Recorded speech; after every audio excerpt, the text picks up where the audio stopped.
hablarles un poco acerca de la democracia y la dictadura. Primeramente, ¿qué es la democracia?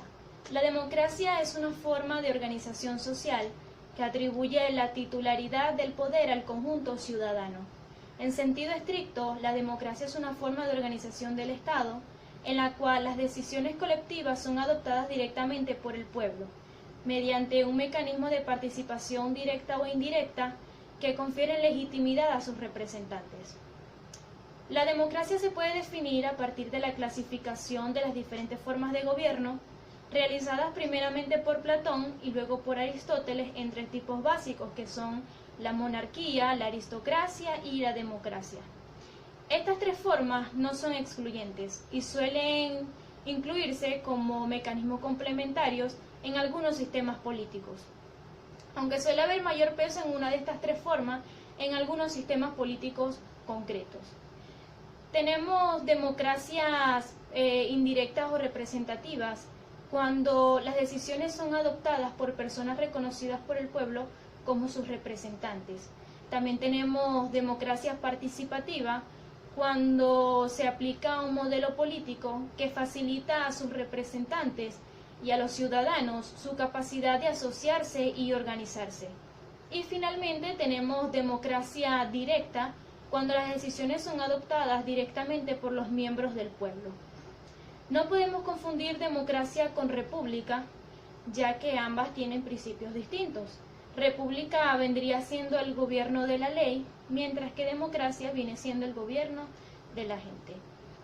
Democracia tiene una serie de características que me gustaría mencionarles. Entre ellas está la responsabilidad civil, ya que la democracia es una forma de gobierno basada en la responsabilidad y en la representación social que ejercen los ciudadanos mayores de edad, donde a través del voto pueden elegir a sus representantes políticos. También tenemos participación política, donde los ciudadanos tienen el deber y el derecho de participar activamente en el sistema político de su país, para garantizar su bienestar y sus demás derechos. Entre ellas también tenemos valores democráticos, garantía de derecho y bienestar común, democracia descentralizada y modelos democráticos donde se reconocen cuatro tipos de sistemas representativos del pueblo, que son el sistema presidencial, el sistema parlamentario y el sistema colegiado. Ahora hablemos un poco acerca de la dictadura. Una dictadura es una forma autoritaria de gobierno caracterizada por un líder o un grupo de líderes sin partido o con un partido muy débil, con poca movilización de masa y pluralismo político limitado. En el adviento del siglo XIX y XX se emergieron como las dos formas principales de gobierno en el mundo, eliminando gradualmente las monarquías. Las dictaduras y las sociedades totalitarias generalmente emplean propaganda política para disminuir la influencia de los defensores de los sistemas políticos alternativos. La dictadura también tiene una serie de características, como tenemos la concentración de poder en una élite, ya que no existe separación de poderes en una dictadura. El poder se concentra totalmente en el dictador y en una élite privilegiada que ronda bajo el liderazgo del mismo. También está supresión de elecciones y manipulación de la misma, donde el dictador y la élite se toman la atribución de reconocer las capacidades y las necesidades del pueblo. También tenemos supresión de Estado de Derecho, arbitrariedad, control y censura de medios de comunicaciones y represión de la oposición, donde al fin de llegar y mantenerse en el poder, la dictadura persigue a la oposición de tal manera que toman sus críticas como amenazas a su continuidad en el poder.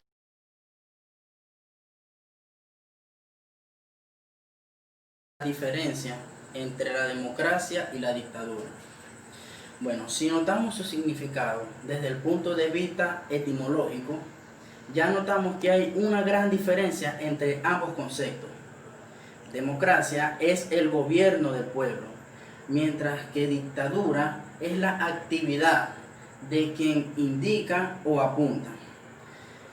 Ambos sistemas tienen algo en común, ya que los dos son formas de ejercer el poder y que tanto uno como el otro pueden o no gozar de legitimación, ya que las democracias representativas, si bien invisten de poder al candidato que el pueblo votó, a veces las malas mentes del gobierno hacen que pierdan credibilidad.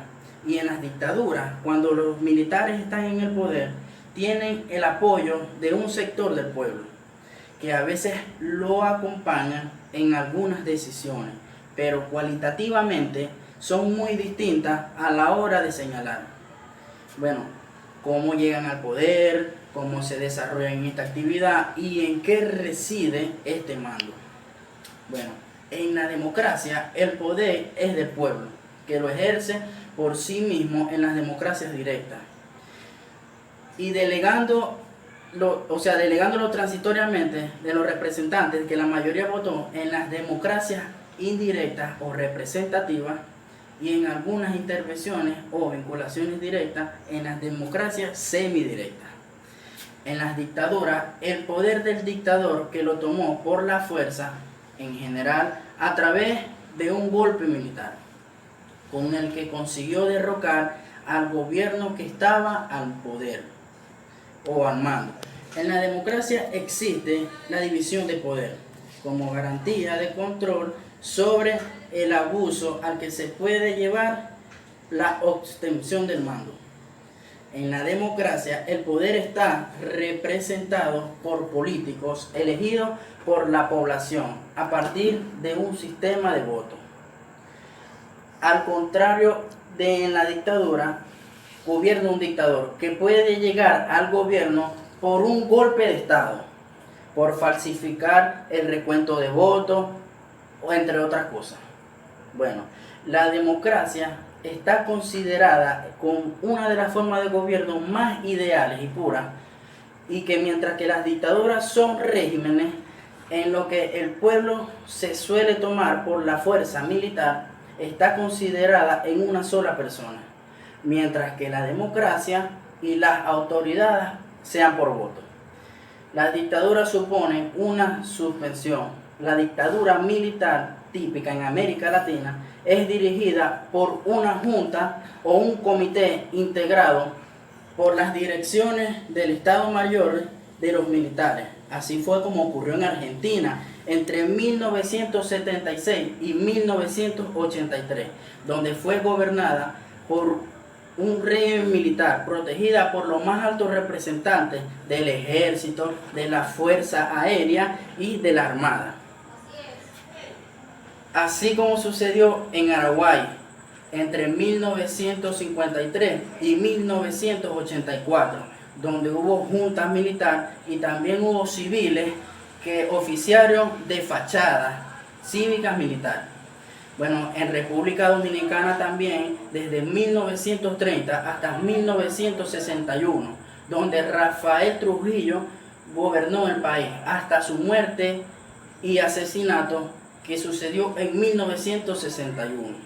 En Ecuador gobernó Guillermo Rodríguez Lara desde 1972 hasta 1977. Y bueno, estos países en los cuales se aplica la democracia son los siguientes: Noruega, Islandia, Suecia, Nueva Zelanda, Finlandia, Irlanda, Dinamarca y Canadá.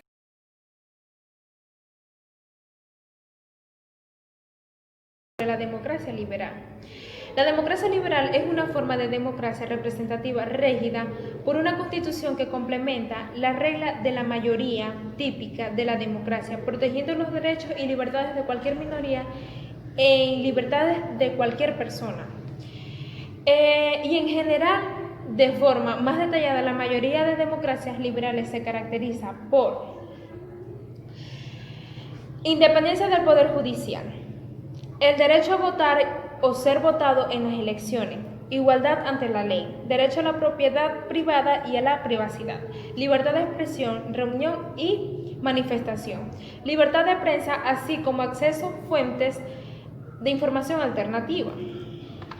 Libertad de asociación, ciudadanos educados acerca de sus derechos y deberes. Bueno, en resumido, la democracia es elegir entre varias alternativas en elecciones abiertas. Democracia liberal parte de la libertad de los ciudadanos y su resguardo. Yo tomé como ejemplo el país de Noruega. El país de Noruega es el país más democrático del mundo y no de los Estados Unidos de América. Sepa lo que hace de este país, es el más democrático en todo el mundo. Por quinto año consecutivo, Noruega fue considerada el país más democrático del mundo, según el índice de democracia. Como podemos ver, el país escandinavo obtuvo 9,93 puntos de una escala de 10 por el tercer año. Noruega consiguió la puntuación máxima en 4 de los 5 factores evaluados que pasan por la observación de los procesos electorales y el pluralismo, derechos civiles, funcionales del gobierno, participación política y cultura política. Como podemos ver, un Estado fuerte con poca corrupción y favoritismo genera confianza y tiene los instrumentos necesarios para contribuir a bajar la desigualdad a través de altos impuestos que crean buenos servicios públicos. Líder de la red norueguesa, encabeza la lista de países más democráticos. También es primero en desarrollo humano y es uno de los países más felices del mundo. Entre los países más desarrollados del planeta, Noruega ocupa el primer lugar, elaborado por Naciones Unidas, y se ajusta este índice por desigualdad. También ocupa el primer lugar, lo que le convierte en un país exitoso para brindar a sus ciudadanos condiciones de vida óptimas en cuanto a la salud, educación y capacidad económica. Estos indicadores, sin embargo, solo miden dimensiones objetivas al bienestar del pueblo. Y uno de los elementos principales de la igualdad y el bienestar es el principio del desarrollo, universalidad en las prestaciones y de alta calidad, lo que facilita que las personas estén dispuestas a pagar impuestos, los cuales son retribuidos con el objetivo de buscar más igualdad en salario, género, buscar más igualdad y protección social. La receta para conseguir una democracia plena no hay que inventarla, basta regresar a ver a lo que han venido haciendo, donde los acuerdos políticos tienen como eje de igualdad la distribución de los impuestos y el uso eficiente de los recursos públicos, lo cual implica la cero tolerancia a la corrupción.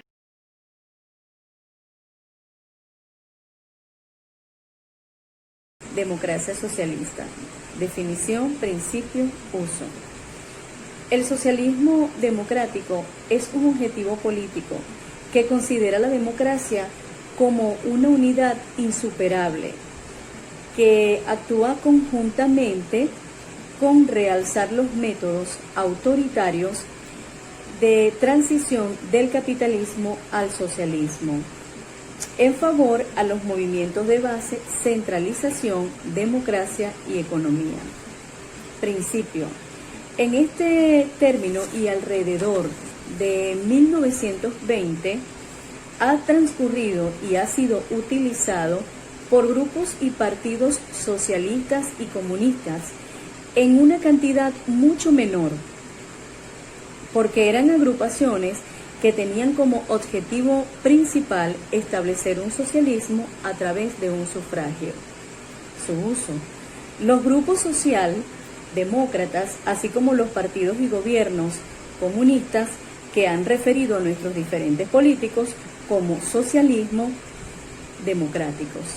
Ejemplo, en Alemania, el Partido Socialdemócrata, se extiende como una democracia social mercado que debería abrir las puertas de oportunidades de vida de igual para todos.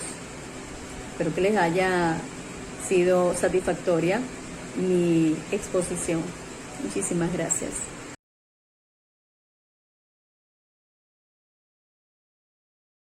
Y me toca hablarles de dictaduras socialistas. Para que puedan entender todo el contexto de las dictaduras socialistas, tengo que aclarar ciertos puntos.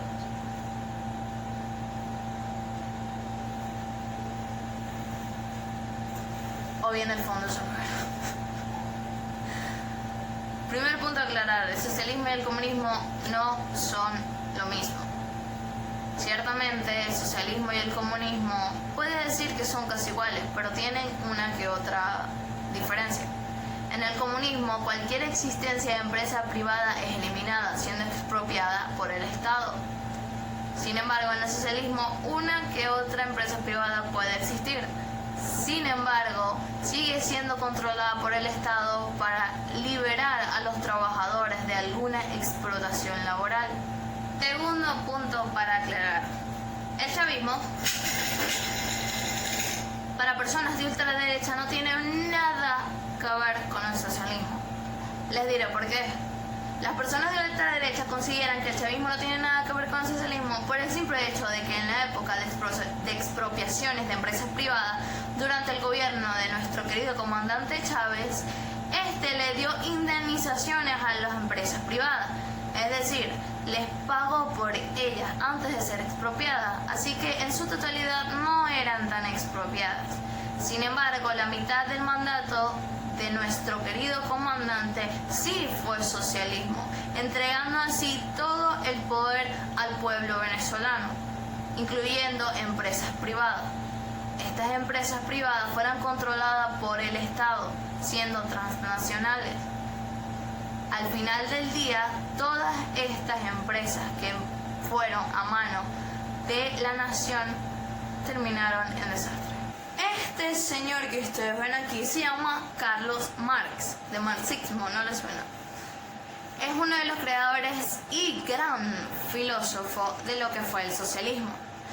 Uno de los primeros filósofos en hablar de lo que era el socialismo fue Joseph Mazzini y Pierre Joseph. Esta filosofía se llama la filosofía socialista. Mazzini dijo, no digas tú, di nosotros, haciendo referencia a que el tú era un individualismo. Pierre Joseph dijo, la propiedad es un robo, cosa que era absurdo para todo el mundo en esa época. Sin embargo, esta filosofía se fue aceptando poco a poco, convirtiéndose en la filosofía socialista. Carlos Marx y Federico Engels fueron los creadores de este sistema político. Sin embargo, algo muy curioso es que este sistema político fue ideado dentro de un bar mientras Carlos Marx estaba pasado de copas. Él se preguntaba por qué su amigo Federico Engels, hijo de burgueses, tenía más privilegios que él, haciendo así una idea del por qué en este país no había igualdad. Sin embargo, esto fue ideado solamente para Inglaterra, exactamente en Manchester. En ese momento estaba totalmente industrializado. La primera vez que se puso en puesta este sistema político fue en Alemania, que eran personas totalmente agrícolas y no tenían un sistema económico ni una economía lo suficientemente estable para repartir sus riquezas. Otra cosa curiosa es que Carlos Marx se jubiló a los 31 años y fue un parásito de Friedrich Engels, siendo mantenido por toda su vida. Que algunos movimientos radicales del siglo XXI pidan el socialismo viendo que es un vertiente y posiblemente una sociedad igualitaria de riquezas y de derechos. Sin embargo, según la historia, el socialismo nunca ha funcionado. Sin embargo, el resto de la sociedad se ha dado cuenta que la historia dice la verdad y que el socialismo nunca ha funcionado.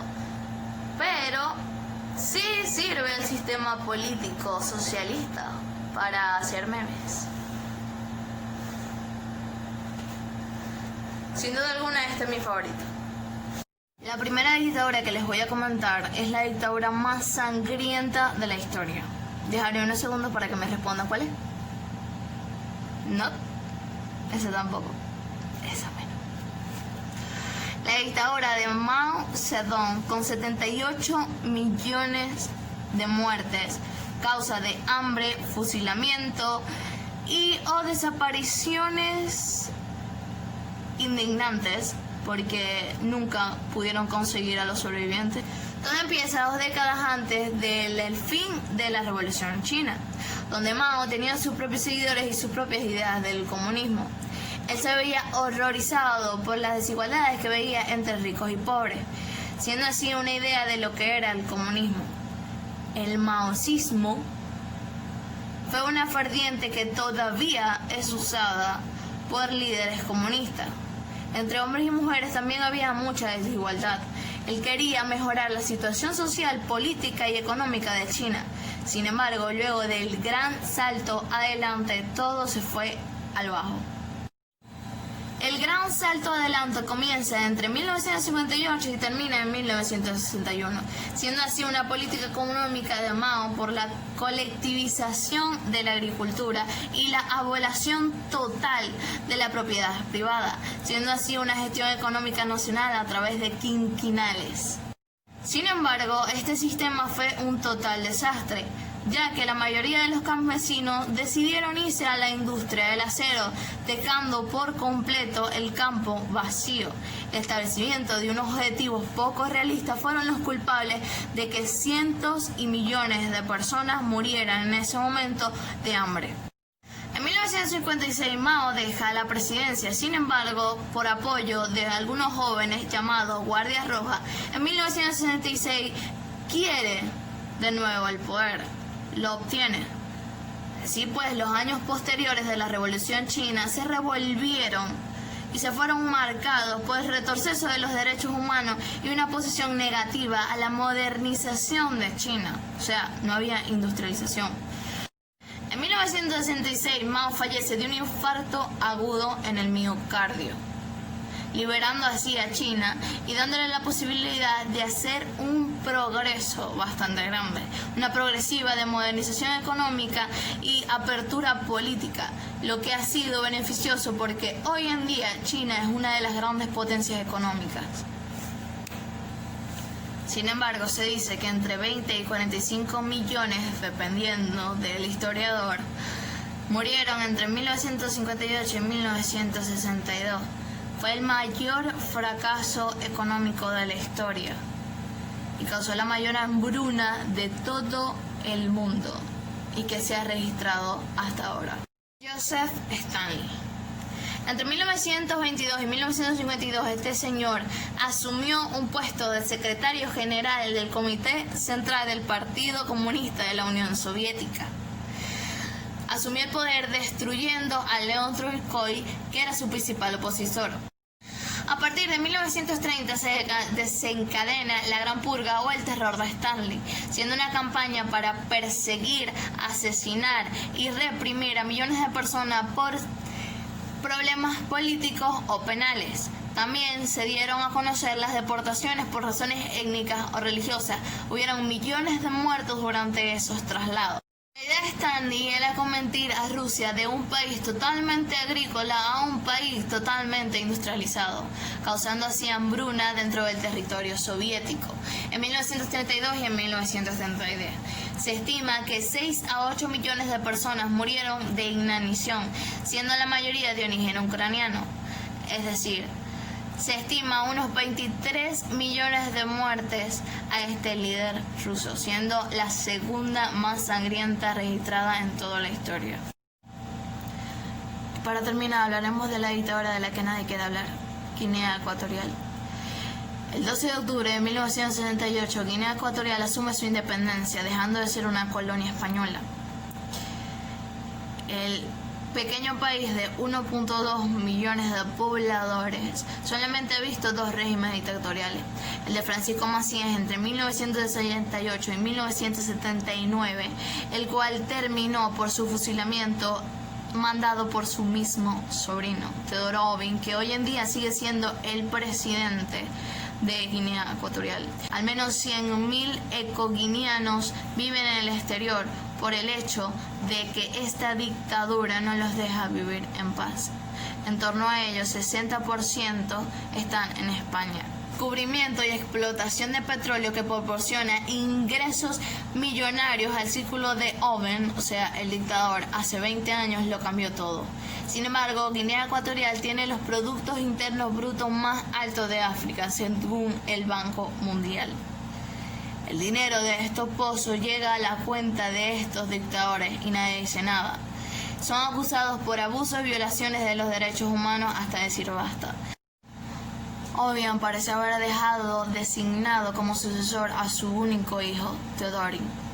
Todo un prodigio condenado en Francia por blanqueo de dinero. Sin embargo, en la comunidad internacional solamente han embargado una casa de un centenar de habitaciones en París.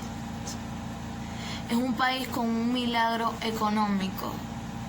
Sin embargo, la tiranía ha perpetuado dentro de este país para garantizar que el clan Obiang continuara hasta que la última gota de petróleo quedara, haciendo ricos sus bolsillos y dejando una pobreza extrema dentro del mismo. Muchas gracias.